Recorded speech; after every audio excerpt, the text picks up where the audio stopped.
आइएगा, बड़ा ही सुंदर सा प्रोग्राम आप सभी के बीच में चला हुआ है। सबसे लास्ट में मेरा नंबर आया है। आइए, दो रागनी मैं आप सभी को सुनाऊंगी और दोनों रागनी एक ही किस्से की। आइए, जो मैं रागनी आप सभी को सुनाऊंगी वो चाप सिंह सोमवती के किस्से की होंगी। मौका और हवाला उस समय से होगा कि जब वो चाप सिंह अपनी छुट्टी पूरी करके वापस चल देते हैं तो वो सोमवती किस प्रकार से रोने लग जाती है कि पिया जी आप मुझे अकेला छोड़ करके जा रहे हो, अब अभी हमारी शादी को कितने दिन हुए हैं। तो किस प्रकार से समझाने लग जाती है वो सोमवती चाप सिंह को, क्या कहती है सुनिएगा।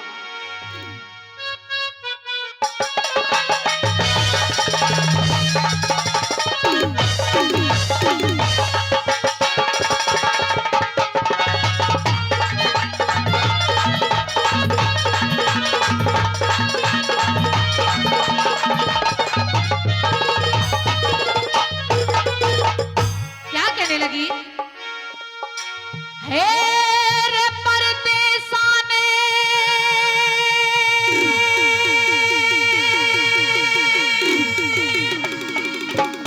चाल पड़ा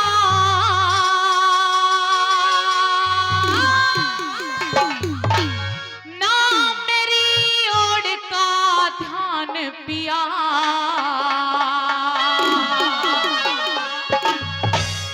बार बार मने अजमा राखे मतलब के इंसान पिया, मतलब के इंसान पिया।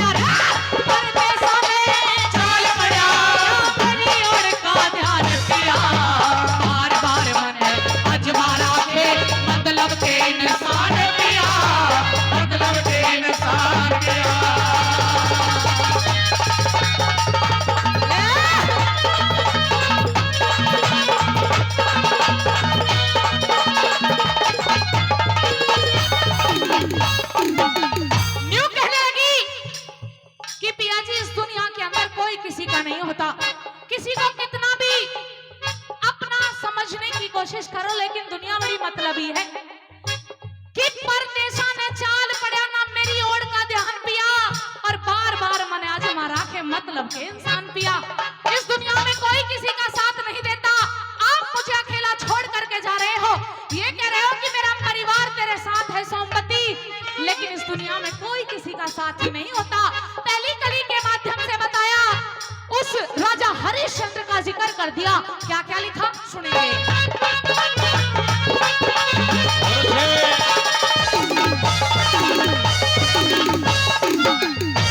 हरिचंद ने तारावती पे, हरिचंद ने तारावती कह दिया बोल तकाजे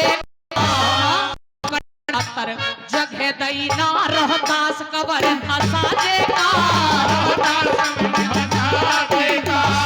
तारापति मढ़ी में सो गई, तारापति मढ़ी में सो गई, खुल गया था दरवाजे का, दान समझ के चोटी पकड़ी कर दिया तोड़ मुलाजे का, कर दिया तोड़ मुलाजे का।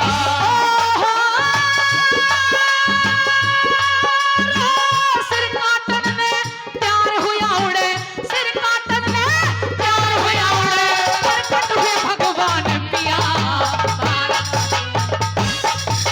मतलब के इंसान पिया, मतलब के इंसान पिया।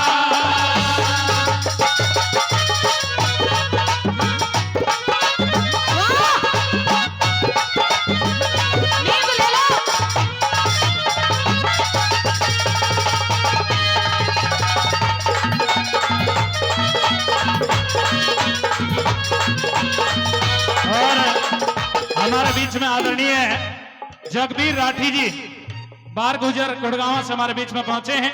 बहुत बहुत स्वागत है, बहुत बहुत सम्मान आदरणीय जगबीर राठी उर्फ जग्गू डीलर, बहुत बहुत स्वागत है, बहुत बहुत सम्मान है। आइए, क्या लिखा? और इस रागनी पे खुश होकर के जो सभी कलाकारों का बड़ा ही मान सम्मान करते हैं, आदरणीय हनुमान नेताजी जो जख्मी शेर के नाम से भी जाने जाते हैं, 100 रुपए का पुरस्कार इस रागनी पे खुश होकर के दे रहे हैं। बार बार धन्यवाद करते हैं। अच्छा ये बताओ, रागनी समझ में तो आ रही है? अभी तक थोड़ी सी हुई है, बस एक ही अंतरा गाया है मैंने। एक बार जोरदार ताली बजा के बताओ, क्योंकि कोई नेता हो या कलाकार हो, उसको ताली ऐसे लगती है जैसे जापने वाली औरत को घी और गूंद लगता है।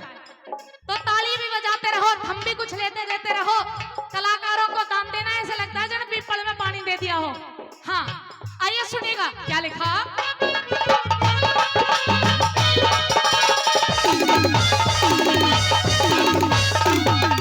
राजा हरिश्चंद्र का उस तारावती ने इतना साथ दिया कि उसके धर्म को बचाने के लिए माँ और बेटा काशी नगरी के बाजार में बिक गए। लेकिन ये सच्चाई है कि समय खिलाए खेल मनुष्य रोता है, और इस नर से बड़ा बलवान समय होता है। समय इंसान पे क्या से क्या करा देता है। समय ऐसा आया कि राजा हरिश्चंद्र को काशी के बाजार में खुद भी बिकना पड़ा, अपने बेटा और पत्नी को भी बेचना पड़ा। लेकिन अंत समय में उस ही राजा हरिश्चंद्र ने तारावती को डायन का दर्जा दे दिया कि तूने एक सेठ के बेटे को खाया है। तो समय कब पलट जाए इसका कोई भरोसा नहीं है। दूसरी कली के माध्यम से क्या लिखा सुनेंगे।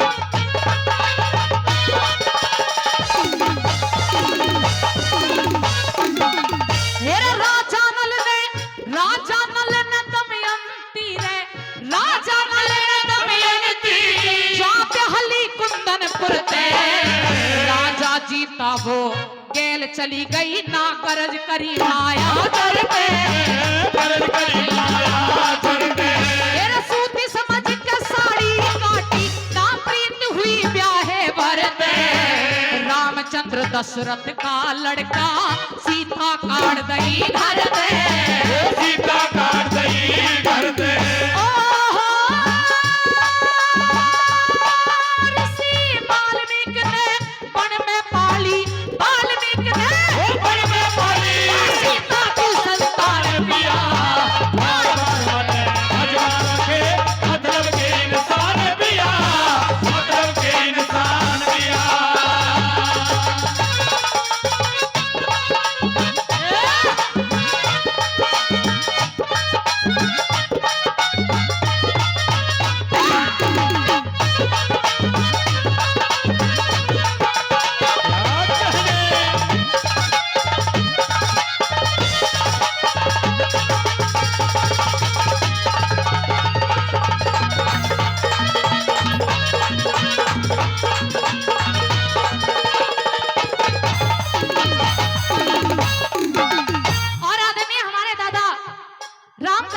कसौली से 100 रुपए का पुरस्कार इस रागिनी पे खुश होकर के दे रहे हैं। बार बार धन्यवाद करते हैं। धन्यवाद। सुनिए,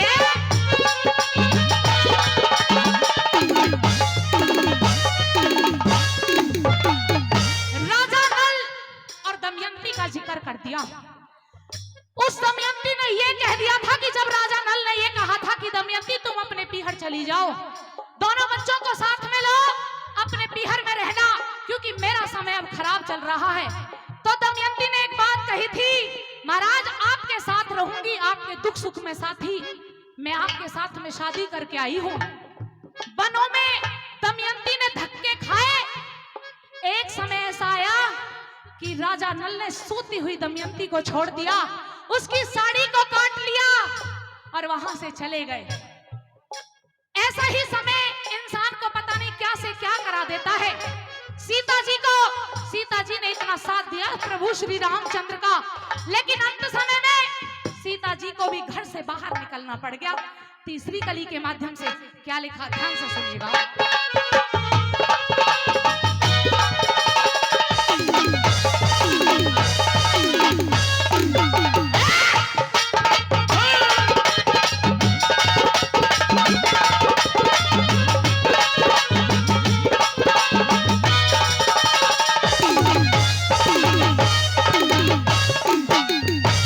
पवन भूप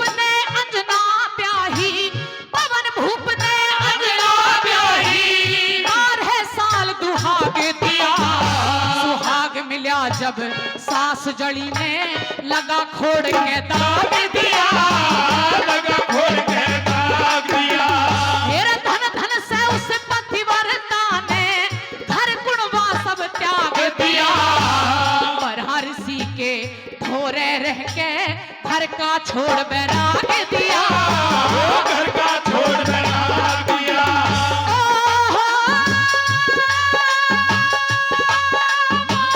पति के कारण तंग पाई वा, पति के कारण तंग पाई, मन में हनुमान पिया। बार बार मन अजमा रखे मतलब के इंसान पिया, मतलब के इंसान पिया।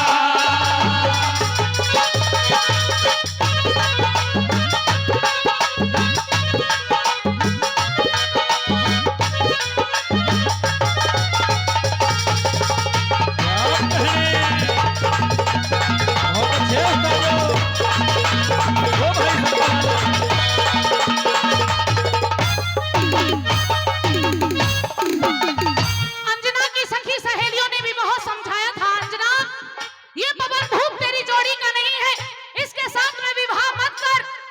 तू बिल्कुल हंसनी जैसी है और पवन भूप बिल्कुल काला है, तू कैसे इसके साथ में विवाह कर सकती है? लेकिन अंजना नहीं मानी। अंजना ने शादी करी पवन भूप के साथ में, और जैसे ही घर के अंदर प्रवेश करने लगी अंजना, तभी पवन भूप ने अंजना को 12 साल का दुहाग दे दिया। प्रेमी श्रोताओं, तब भी वो पतिव्रता अपने पति धर्म पे अडिग रही, 12 साल का दुहाग भी जैसे तैसे सहन कर लिया। अंतिम कली के माध्यम से क्या लिखा कवि ने, जरा सुनेंगे क्या?